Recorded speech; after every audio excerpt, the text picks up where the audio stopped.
run for about an hour today. There will be a time allocated in the end for question and answers. However, throughout the whole webinar, you can ask your questions on the questions panel from GoToWebinar there. So from now on, you can start just writing your questions down, and we'll go through all of them at the end. And of course, if you're tweeting, the hashtag for today's webinar is #ASTWebinar. So without further ado, it's my pleasure to introduce you to my colleague and friend from New Zealand, Katrina Cloke. Katrina is a testing coach in New Zealand, in Wellington. She's an active contributor to the international testing community. You may know her as the editor of Testing Trapeze magazine. And on her spare time, she manages to find time to mentor with Speakeasy. She's a co-founder of Wellington's local testers meetup. She's a speaker, an avid blogger. She's always on Twitter. I don't know how she does it. You're a very busy woman, Katrina. Thank you so much for taking the time to be with us here today. And over to you.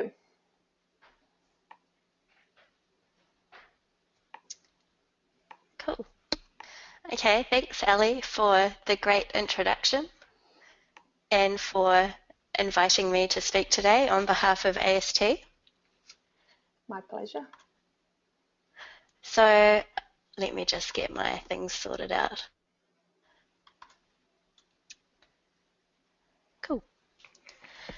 So thanks also to all the people who have come to watch this live and those of you who might be watching the recording later on. As Ali said, I'm happy to take questions at the end, but if you have missed the webinar or if you think of stuff later that you want to ask me, my Twitter handle is on every slide and I'm totally happy to get questions via Twitter. So, Agile is about uncovering better ways of developing software, and Agile organizations bring together cross-functional teams who collaborate and retrospect with a shared goal of delivery. Survivor is a reality TV program in which a group of strangers are placed in a remote location and compete to win $1 million. Survivor brings together people of all ages, from diverse backgrounds, with a shared goal of victory. The contestants of a Survivor tribe and the professionals of an Agile team are similarly single-minded: delivery and victory. And I think that there are other parallels. Survivor begins with 18 to 20 castaways who are split into different tribes. As the game progresses, the tribes merge and the group dwindles to a final few. The strongest are eliminated as a threat. The weakest are eliminated as a liability. And the tribe generally fall behind a single leader. Those who are left will be different. They will each fulfill a different role in the tribe and bring a slightly different set of skills. They'll be physically diverse, and they bring different perspectives based on their backgrounds. And those who are left will also be the same. They'll all have the same number of days in the game, the same amount of experience. Exercise with you guys at the start of the year, and can you hear that on the line? Yes. Rapidly grows and sort of changed significantly in that short space of time. When you're sort of looking at QA and really sort of going through that exercise again, is that something that you might need some help from us in sort of just going and reviewing, here's the current state of affairs, here's what people are looking to get to, and if they have an expert come in and at work. The person is gone? Cool. So those who are left will also be the same. They're all going to have the same number of days in the game and the same amount of experience. They will have become comfortable with each other and with their place in the tribe. So pictured here are those who are left, the final 4 castaways of Survivor Cook Islands. And I'd like to talk about the man on the far left, whose name is Oscar Luth, or Ozzy. So Ozzy is a really awesome spear fisherman, and his role in his tribe in Survivor was to provide food. Ozzy had learned how to spearfish before he was cast in Survivor, so it was a skill that he already had. And Ozzy is an example of what I like to call a comfortable intermediate. And I think we have a lot of these people in Agile teams. So Ozzy has a particular skill, he knows it well enough to be useful to his tribe, and he feels really comfortable in his position in the group. So, because Ozzy is comfortable, he feels no desire to change.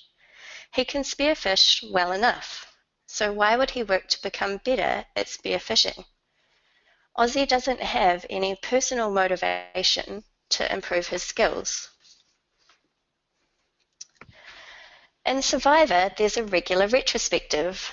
The contestants meet at Tribal Council to discuss the game and vote somebody out. There's a reason that Ozzy feels comfortable in this setting, and it's not just the immunity necklace that he's wearing in this picture. Even in an environment like this, where people feel comfortable making personal attacks on each other, no one is going to tell Ozzy to become a better fisherman. Why? Because if you're not a fisherman, you don't really know if someone else is a good fisherman or not. You just make a judgment based on their output. So his tribe are getting food, they think he's doing okay. So Ozzy doesn't have any external motivation to improve his skills. What about teaching someone else to fish? I struggled to find a photo of Ozzy teaching someone to fish because it happens so rarely. When Ozzy's role in the tribe is to provide the food, teaching someone else to fish is a threat to his position. He's unlikely to volunteer to do this. In the event that someone insists they'd like to learn, this may end up posing a threat to the tribe.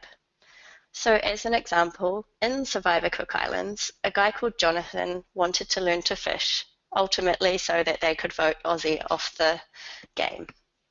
So Ozzy and Jonathan go out into the ocean.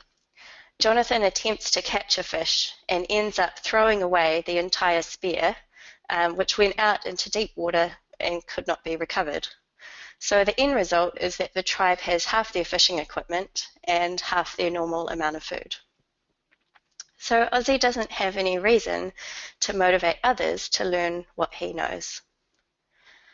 So let me stop talking about Survivor. At BNZ, where I work, we aren't voting people off the island, and we're not chasing $1 million prize. But I see a lot of similarities in our teams and how they've evolved and the resulting characteristics of our people. So this slide shows kind of at a high level the Agile teams we have at BNZ. We've got 3 tribes, online sales, retail and partners, and each tribe is split into cross-functional Agile teams or clans. Within each of these vertical teams, we have relatively few juniors. So we've found it difficult in the past to offer appropriate support to juniors so they don't feel isolated and unsure about what they're doing. Often the testers in these teams are the only tester in the team, or they might be with another person in some cases. So those we've hired at a junior level often develop to an intermediate really quickly because basically we're just chucking them in the deep end. We're relatively few seniors. So I found that people leave the Agile teams to develop their leadership skills, or in the New Zealand market, a lot of people will go out contracting as a way to apply their specialist skills in different domains for a very large amount of money. So the majority of our staff in these teams, and particularly our permanent employees, are the same comfortable intermediates as the final 4 of a Survivor tribe. They know their role inside out. They're happy to contribute the same way each day. Their team is happy with what they're doing, and they've carved out a niche in their team that is theirs. This isn't necessarily a bad thing. So our teams are working really well together and delivering regularly to our customers. So what's my problem? If we're not developing individuals in their specialist disciplines, we're going to be falling behind the organisations who are. So while we may not have a problem now, I think we will have a problem in the future when we can't keep pace with the innovation of our competitors or with the innovations of our industry. So this is what has driven us to create a competency. It's a skills-based community that cuts across delivery teams, and my role at BNZ is to lead the testing competency. So competencies aren't a new idea in the Spotify model. These are guilds. I think they're quite common in Agile development shops around the world. We have multiple competencies, but I'm going to talk about the testing one because that's mine. So for me, the competency is about three things: creating community, seeding discomfort, and then providing support. So I want people to identify as part of their delivery team, that vertical team, first and foremost. But I also want them to feel like they're part of the testing group, that horizontal slice as well. And as I said before, in most of our teams, there are only one or two testers. So by creating community, we're bringing these people together. And we're also creating opportunities for people to compare themselves with each other outside of the delivery team structure. So what I wanted to do was to make the testers kind of look at one another and to feel a little bit uncomfortable about their existing skills so that they're motivated to learn something else. And then I provide direction and resources and coaching to support people so that they can learn. So these competencies aren't about line management. I don't have any people leadership or in the organizational hierarchy, I'm not above the testers. I kind of sit to the side of them. So what I'm going to talk about is more about influence than authority. And I wanted to talk to some of the specific things I do to create community, seed discomfort, and provide support so that we build our specialist skills in the testing space. So community is kind of a feeling to me. And I see a lot of people who put up that previous slide and kind of lasso people together and say, this is a thing.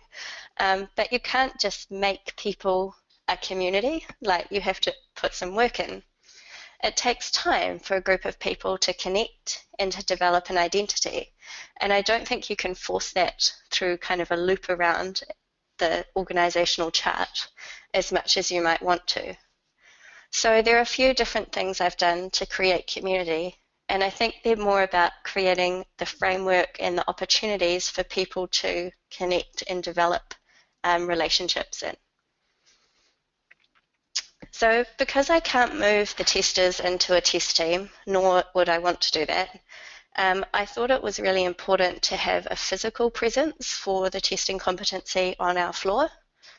So our visual management board shows everyone on the floor who we are, what our goals are, and what's happening in the competency day to day. So I'm going to talk about most of what you can see here in the next few slides, but I wanted to specifically draw your attention to the top right, where it says our team. This is photos of every tester across my department so that everyone knows who we are, but also so that we know who each other are. So because we have over 150 staff on the floor, and we have 25 of them are testers, it can be quite difficult to spot who the testers are, particularly when you're not working with them day to day. So when I first started, a lot of the testers actually didn't know who the other testers were, and it's really difficult to create a community if people are strangers to each other. So getting everyone on the wall, making it visible, I thought was a good starting point. Tuesday is testing day. So every Tuesday morning I send out an email to all the testers, which is kind of like a newsletter. It has information about people movement, upcoming events. It has a link of articles to read, pieces of information that the testers need about infrastructure or environments, kind of all that stuff in a weekly roundup. I'm really wary of spamming people, and it did feel a little bit like newslettery in a bad way. So I did check in with people after a few months to make sure that they were finding these emails valuable, and I got a really big thumbs up to keep doing them. And I think the reason is that they are kind of a regular reminder to people that they belong to something else. So day to day, people are really focused on their delivery team and being part of delivering the product. But every Tuesday, they kind of feel like, oh yeah, I'm a tester as well. And every Tuesday afternoon, we have cake. Although this has recently been rebranded to afternoon tea because a bunch of my testers decided they wanted more savoury contributions. So I still like this quote on the slide because I think it implies that if you bring cake to a meeting, then it turns into a party, which is pretty nice. So the cake on Tuesdays, I set up a roster and everyone takes a turn to bring it each week. So basically we've been running this since late April and we've just made it through one round of our roster. So you bring something in twice a year and you get to eat something every week, which is a pretty easy sell. So the cake, basically we all gather in the kitchen area of the floor and we take 15 minutes just as a purely social break. There's no agenda. It's just an opportunity for all of the testers to get together, to learn who each other are, to talk about what they're working on, to find out what's happening with other teams, and just connect. So I also think communities benefit from having an explicit shared direction or purpose for why I want to bring these people together. So this on the slide is an example of our current plan on a page. It's visual, it's simple, and it shows what's going to happen or what has happened now over a 4-month period. So the 3 streams of this plan, the blue, purple, and green, they align with the post-it note colors that I use on our team visual management board. So it's really easy for the testers to come past that wall and see how the day-to-day activities that are happening align with the plan that we have to grow the skills of the competency. I think the plan and having something really clear gives everyone a shared goal to work towards. So those 4 things I don't think are particularly difficult or revolutionary, yet I see a lot of organisations where they don't happen, or worse, they are not maintained or they're poorly executed. So for me, I think that not doing this stuff or doing it in a kind of half-hearted way sends a message to people that this isn't important. So if you want people to develop as testers or BAs or devs or whatever, you need to make it important for people to connect with each other as a starting point at least. So once the testers kind of feel part of something, then I wanted them to start looking sideways at each other, at the other people who were in their discipline. So I called this seeding discomfort, but it's not about kind of putting people under an interrogation lamp and getting them sweating and uncomfortable. It's more about just creating that kind of niggling feeling inside of people's stomachs that maybe they need to learn something else or do something more. So the first thing we've done for this is something I think is pretty common, monthly 1-hour knowledge sharing sessions. So I send the calendar invites for these several weeks in advance with a clear description of why people should come. So the invites have the learning objectives and specifically describe what people are going to get out of it. This is because I think it's really important that if you're asking for people's time, you tell them why. Blank calendar invitations are one of my pet peeves. So these 1 hour sessions are interactive, which is also really important to me. I think that PowerPoint presentations are a pretty awful way of teaching someone a practical testing skill. So the idea with these sessions is the facilitator designs activities for experiential learning so that people are learning from each other as well as the person who's standing at the front of the room. We share facilitation of these. So I did the first few sessions to demonstrate kind of how I wanted them to work, and now other people in the team are starting to deliver these as well. So the slide is showing obviously a stock photo, but people are pretty happy in general in these sessions. So where's the discomfort? For me, the idea is that the hour-long workshop teaches you one or two things, but it also opens up a whole lot of questions about things you didn't know that you didn't know. For example, mobile testing. It's not just normal testing on a smaller screen. So we had an hour workshop. We taught people a little bit about the differences in approach, some of the common mnemonics, and then pointed them towards a whole lot of other resources about mobile. So it made people really aware that mobile testing might not be as simple as they had assumed, and kind of encouraged them to learn something else about it. Peering. So if you've done any peering, you'll know how unnerving it is to have someone watching what you do. So I think peering is something that makes you really aware of your actions. So when I look across the floor in our 3 different tribes, we have a lot of different test approaches and practices in our different teams. And for me, this isn't a bad thing. I don't really back a best practice kind of approach, but I do think it creates an opportunity for the testers to see how other people are working and then to pick up techniques and tools from other teams and bring them back to their own team where they think it's going to add value. So we ran, or I decided to run and inflicted this upon people at the start, a peering experiment.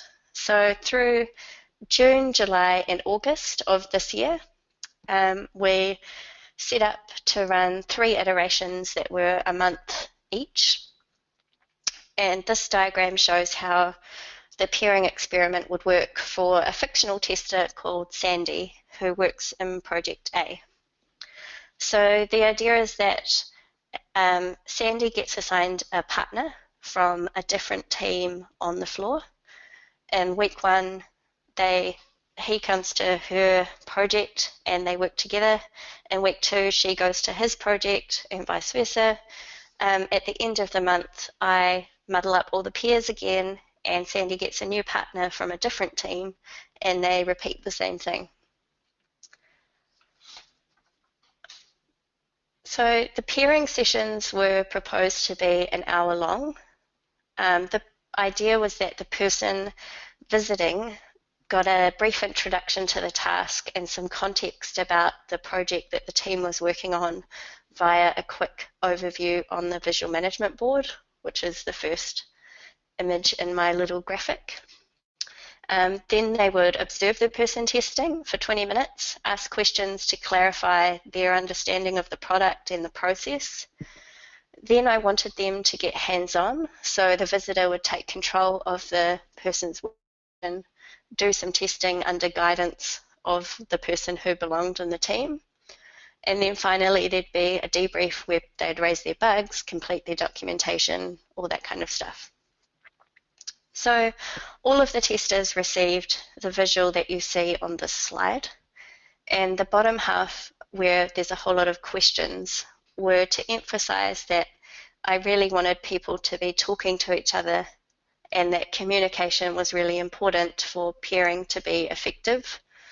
So the intent of this was to encourage a collaborative session rather than a demo where someone comes and just watches someone test for an hour. I really wanted people to be working together and bouncing stuff around. So the feedback from the testers has been pretty consistent. I have a few quotes. It's been interesting and eye-opening to see what's happening in other teams. My buddy shows a different testing mindset, which gives me great ideas to extend my testing. It's awesome to have engaging discussions about my testing and theirs. So what I take from this is that peering is a catalyst for change. People are going to see what other people are up to and then bringing stuff back into their environments, and they're encouraged to learn about it and apply it. So I also wanted people to think about how they were working and not just what they were doing. So you can fish and I can fish. You might drop in a fishing line and catch one or two things. I might throw in a big wad of dynamite and kill several fish and also destroy a coral reef. So the approach is very different, and it's the same thing with testing. You can find a bug and I can find a bug, but depending on how we communicate the bug to our team, we might end up with a fix, or we might end up with an ever-growing backlog of stuff that will probably never change. So at BNZ, we have an organization-wide capability framework, which is an HR thing for talking about soft skills. So I asked someone from HR to come down and to facilitate an activity where all of the testers decided on which 6 soft skills were most important to our roles, to try and put some focus on improving these things so that we become better at what we do. So the 6 things that the team chose were managing risk, analysis and problem solving, delivering results, communicating with influence, continuous improvement and innovation, and a consulting and advice focus. So the idea with this was that when people are interacting with each other in the team, they're not just looking at kind of how they document their tests or how they plan stuff out. They're also looking at how they communicate with people and kind of the softer side of what the people are doing, and comparing at that level as well, so that they might identify opportunities to change their own approach. So at this point, I have created a community of people, and I've got them all comparing themselves to one another. And I don't want to end up in a position where I have a bunch of Eeyores, like that donkey from Winnie the Pooh, where everyone just ends up saying, oh, I don't know anything, everyone else is better than me, I suck, and they spiral into existential despair. So the last aspect of this is really important to me, because when people are motivated to want to learn something, I want to provide support for them to do that so that they can learn and grow. So the coaching menu is an idea that I stole from Stephen Janaway in the UK. I heard about it at Nordic Testing Days this year. One of the challenges in coaching a team is establishing relationships with individuals so that they come to you and actually ask for help when they need it.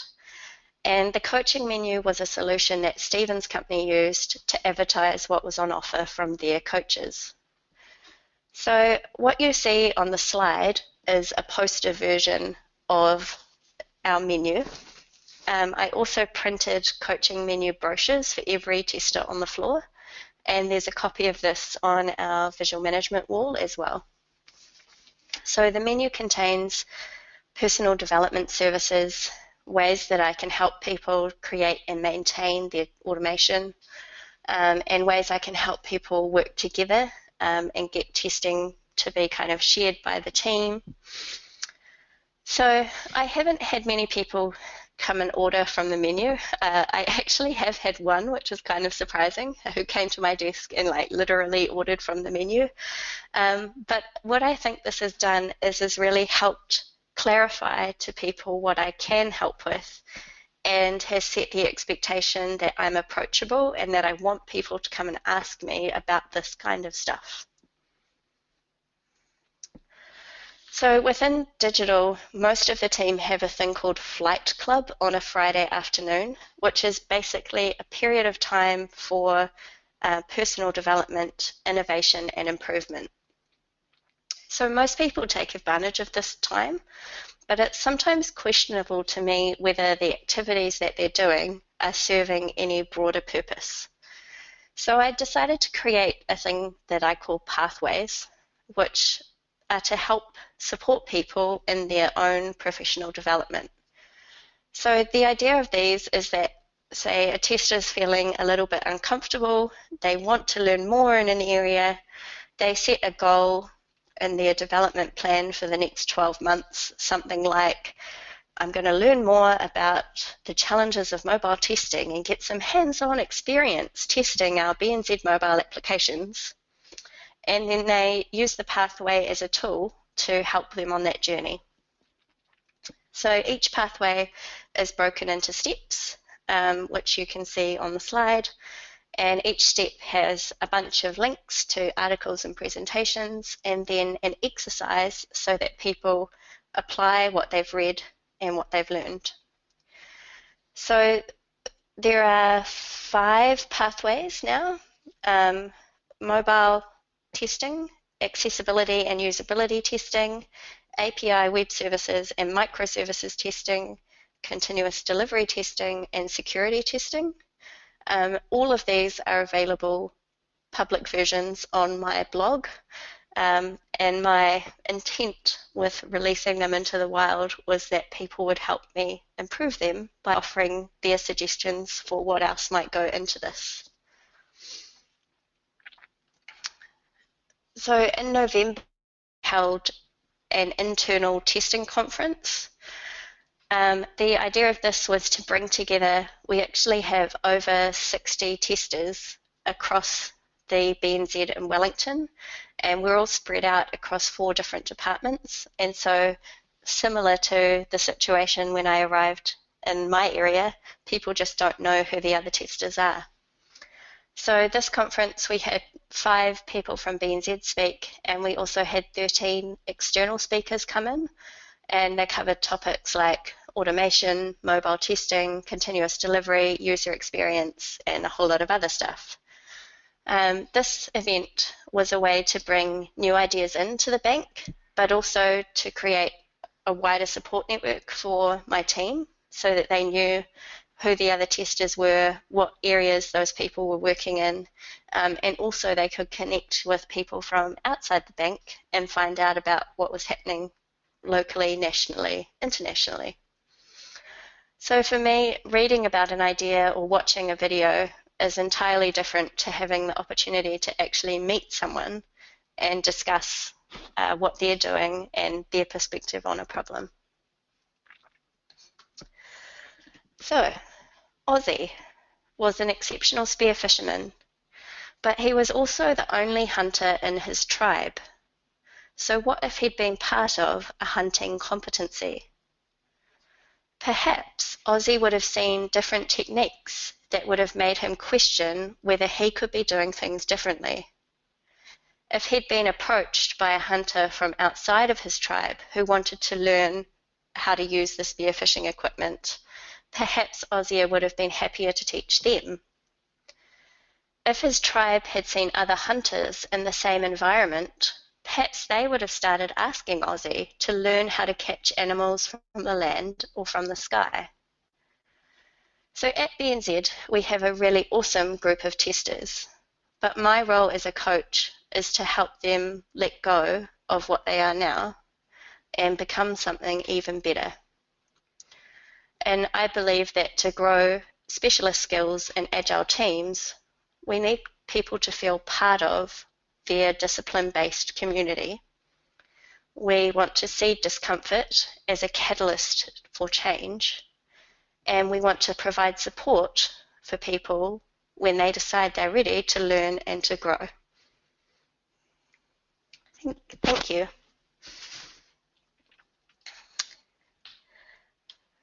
Unmuted. Thank you, Katrina. That was absolutely incredible. There's so many things I can already take to the office tomorrow and start applying already. So thank you for sharing all of that experience that you have. It's not only about stuff that you've been obviously researching, but you've been using this for a long time. So thank you for sharing all that experience with us.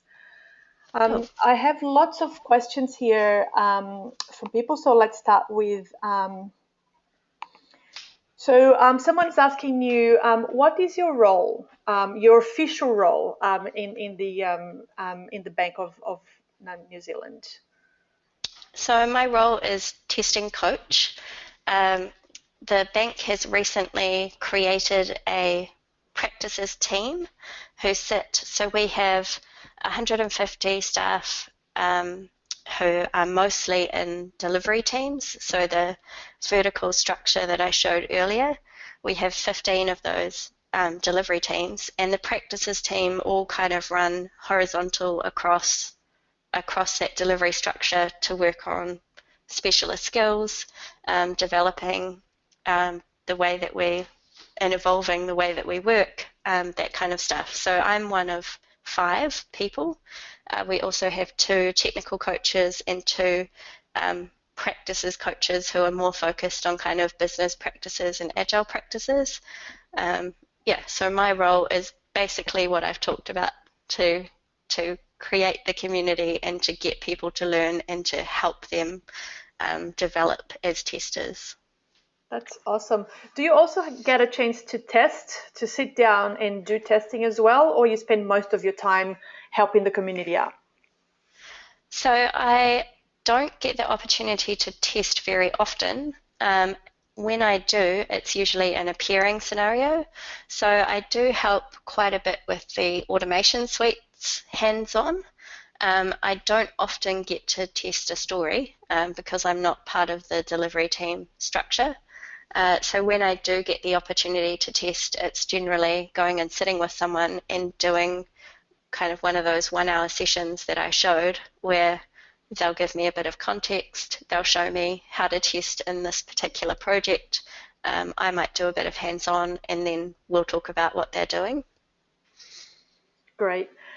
So someone's asking also, how can all of this that you've learned be applied for virtual teams? Have you either had an experience or discussions with anyone about how does that actually apply when teams are distributed between 2 or 3 countries even?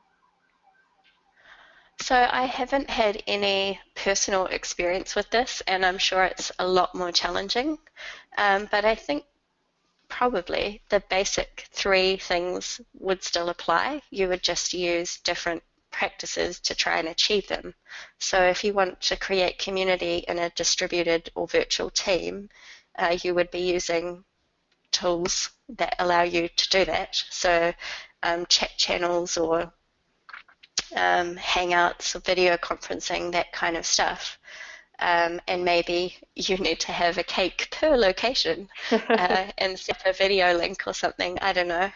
And then the discomfort thing, you could still run peering sessions between remote people. I know, so is it Pivotal in the US? I think they have quite a few different offices, and they're using peering, and they do it through the same types of tools. Knowledge sharing sessions, same thing, set up video links, schedule people in different buildings to be in the same rooms, and then providing support. I guess as a coach that becomes more challenging because you get less face time, but if you have the opportunity to travel to the different locations, that would be ideal. Some of the working on pathways and menu type of stuff, people could then pull those resources as they wanted them, so they might not necessarily need to be in the same building. I know that quite a few people are already picking up the pathways that I have published on my blog, so these are people from all over the world who I've never met. So yeah, I think there's options. No, that's really good. Yeah, because it is a different set of challenges, definitely, when you have distributed teams. But I think with a bit of creativity, there is no reason why we can't apply most of what you mentioned today to distributed teams. So how about the idea of pathways? Where did that come from, and how did you decide what to include in those pathways and maybe what to leave out? Okay, so pathways, I made it up. How did I decide? So one of the things that my boss at the time asked me to do was to prepare my team with the skills that we would need to contribute to kind of the direction of our department. So the four things that I chose, mobile, accessibility and usability, the continuous delivery, and the API web services stuff, all of those align to what we're trying to achieve next as a organization. And so the testers need to start learning about that stuff to keep up, basically. So this was to give some attention and focus to the things that I wanted people to start prioritizing without being totally dictatorial about like you have to learn X, Y, Z. So my intention with this was to give people choices, but to also kind of narrow the scope of what they might choose to learn about so that we would get kind of more cohesive learning direction as a team and be seen to be contributing to where we were going. How did I decide what to include? I did a bunch of research on each of the four areas and included the things that I personally felt were valuable. What I say at the top of each one is that the links I've included are intended to be a starting point, and that my intent was always that people would then go and research whatever the step was about to find out more and to discover things that they might find valuable for themselves as well. Right. So what happens if you work with a tester that doesn't want to learn? Have you ever come across a tester that either doesn't want to work together with the rest of the team, is reluctant to be in that situation of discomfort, or that they may even don't feel like they need to train new techniques so that they know everything there is to know about testing? Yep. So to be clear, all of the stuff that was under the category of seeding discomfort, I didn't like say to my team, oh, the reason we're doing this is so that you're really uncomfortable. So the marketing was somewhat different. So the pairing experiment was really interesting. So the hourly knowledge sharing sessions, that's pretty non-threatening to people. Even the people who don't want to learn, they're happy to go away from their desk for an hour. The pairing experiment was a bit more of a challenge to people. And I definitely had some people who weren't that keen on it. But the way I framed it was as an experiment. It was time boxed, and I was really clear with people that I would be asking for feedback at the end of each iteration, and then we did a full retrospective at the end of the 3 months, where I basically asked the team whether they wanted to keep doing it or not. So I'm going to talk at Test Bash in Brighton in March about the whole talk is about our pairing stuff and what happened in those retros and how we've adapted it and that kind of stuff. So I don't want to give too much away here. But yeah, there was definitely resistance, but I think that because people could see that it was being framed as an experiment, that they were being asked to do something differently for a small amount of time, and I was pretty strategic in how I paired people as well, so that those who were perhaps more reluctant to get involved, I tried to pair them with people who wouldn't be overwhelmingly enthusiastic, but would make sure that the sessions happened and would be likely to show that person something new, so that they could see why I was advocating for this. That's awesome. Along those same lines, someone's saying here that they understand that the suggestions are mostly geared towards testing coaches. So someone like yourself that has the opportunity to spend 100% of your time thinking about these skills and applying them. However, there are people out there that are just testers. They're every day trying to do get on with testing stuff. And they work in remote locations. So this particular person is saying that I am a tester in one remote location in our testing team, and my test manager is far from having test coaching skills. How could I apply some of these suggestions you made? Ooh, okay. That's kind of tricky because you probably don't want to be seen to usurp the power of your test manager by trying to take on too much of this stuff. So I'd imagine that your approach to this would have to be quite politically savvy. So if you were asking me how you could develop your own skills, that's kind of an easy question. But if you're asking how do I do these things so that I influence the skills of my team, that becomes a little bit more difficult. So if you are in a remote location but you are with other people who are in the same location as you, there are probably some things that you can start doing, like having a testing wall, sending out emails to your team to encourage them to read different things or make them feel like a group. You could do the cake thing with the people who are at your location. If you're by yourself in a remote location, that's pretty hard. So maybe you need to act selfishly for a while, work on your own skills, and then go for a role where you will have the ability to influence this kind of stuff. So work on improvements of your own skills to the point where you can go for test management roles or test coaching roles and start trying to do some of this stuff with a group of people who you can get engaged in testing. And what is the difference between what you are doing, Abby and Zed, and what Spotify engineering model is? Like someone saying that they seem very similar. What would you say are the actual differences between those two models? So I don't think there are a huge number of differences. I don't actually know that much about Spotify aside from reading the paper about the Spotify model.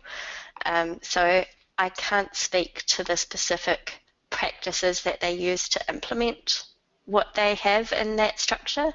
So for me, the way we structure our teams is quite similar, but potentially the things we do to actually to make that structure work, if that makes sense, might be quite different. So as I said, I don't think having a cross delivery team kind of guild or chapter or competency is a new idea. It's been around for a while, but I have been in organizations where they say that that exists, but actually the reality of it is that it doesn't. Like there's no focus on bringing those people together regularly. There's no focus on developing those people as a group of specialists. So I think from a org chart perspective or diagram perspective, there's very little difference, but potentially the way we are doing it is different. Right. And going back to your idea of having specialists, how do you feel about the so-called Agile concept of every team member having to be a developer who can do everything? This tends to kind of contradict a little bit the idea of specialists. What are your thoughts about that? So I don't hold much steed in job titles, but that said, I kind of hate the idea of everyone being called a developer. I think it lessens the contribution of people who would not traditionally be seen as developers.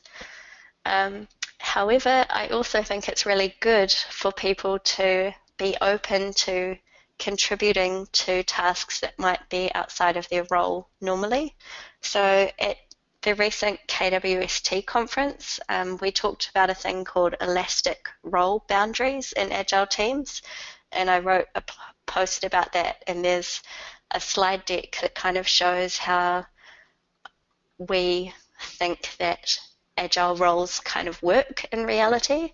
So there's still separate roles for a tester and a developer and a business analyst, and they specialize in that skill set, but they need to kind of have a stretchy border to what they can pick up, so that if there is a lot of requirements work or story writing, or if there's a lot of test activity, or even if there's a lot of dev activity, that people can stretch out and try and assist in those areas.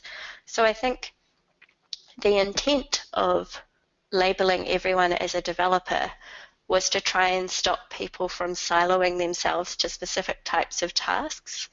But I think you can achieve the same change in behavior in different ways without kind of taking away the different labels for what people do. Right, and in that same thought, have you ever got your testers to pair with developers? And if so, have you seen any? How was the experience like? So at the moment, I haven't. However, so I mentioned before, I'm part of a practices team, and we've got a couple of tech coaches, and pairing is something that they've seen as being a relatively successful thing to do, and they're starting to look at it as a way to do the same thing in the development competency. So I think that if I were to suggest it now, there would be some developers who would really embrace the idea and others who would be quite resistant, because at the moment I don't think the developers have a lot of experience in doing any kind of pairing. However, in a few months' time, when perhaps they will have started to do some dev pairing, that may then be a good opportunity for us to start doing some cross-discipline pairing. In terms of where that could be valuable, I think getting the testers to have more understanding of unit testing and what the developers are actually checking at that level, and vice versa, getting the developers to have more awareness of the automation that the testers generally own, and understanding what we're trying to achieve in those areas, so that we can optimize what goes into both suites. Right, and on the opposite end, do you invite developers to join the testing competence sessions or pairing, or are those sessions mainly focused on testers? So they have been mainly focused on testers. I do invite testers from outside of our floor. So we have different departments within the bank where testers are working. And so those people come across and participate in and listen to what's happening in our area. But from a perspective of sharing it wider, not with devs, no. I have been to the BA competency and done a couple of different presentations. I've actually given this presentation at our BA competency. So there's some sharing that's happening, but generally I keep the testing sessions more focused on testers. Right. And what's the composition of the teams at BNZ? Are the teams fairly static? And how do you prevent the members from becoming too attached to certain parts of the system, and just helping them to become more exposed to other areas as well? Good question. So the team composition, it slightly varies between the three different tribes, but broadly, there's either one or two testers.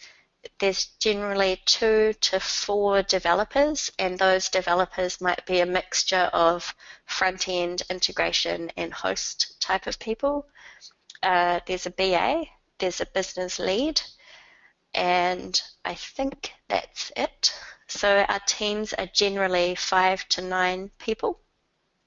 They are relatively static.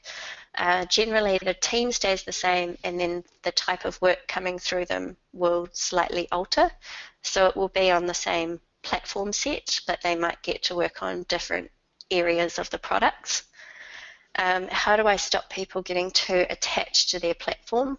So generally, we don't, but we want people to keep innovating and to learn more about their area. So the pathway stuff is focused on not on moving people from their domain area, so they still would keep their kind of product expertise and stay within the same development team, but they would start to maybe learn some things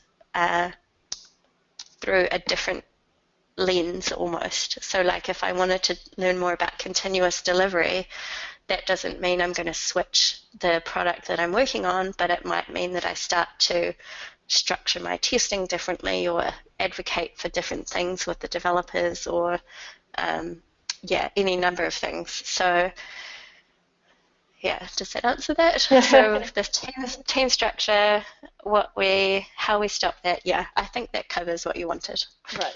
And I think we have time for one more question before we go. And that question is, so what are you still struggling with as a coach? Is there anything that you're still struggling with? Lots.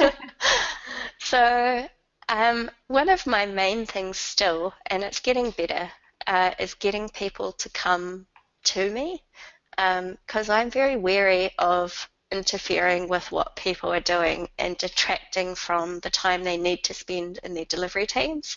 So in some ways, I always feel like coaching is a little bit of a distraction from what people are actually working on.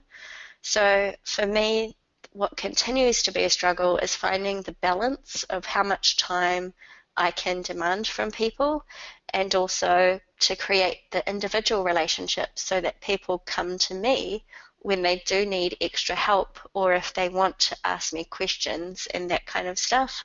So I've only been in this role for about 6 months, so I'm hoping that that's something that will continue to develop and will hopefully get easier as a function of time, basically.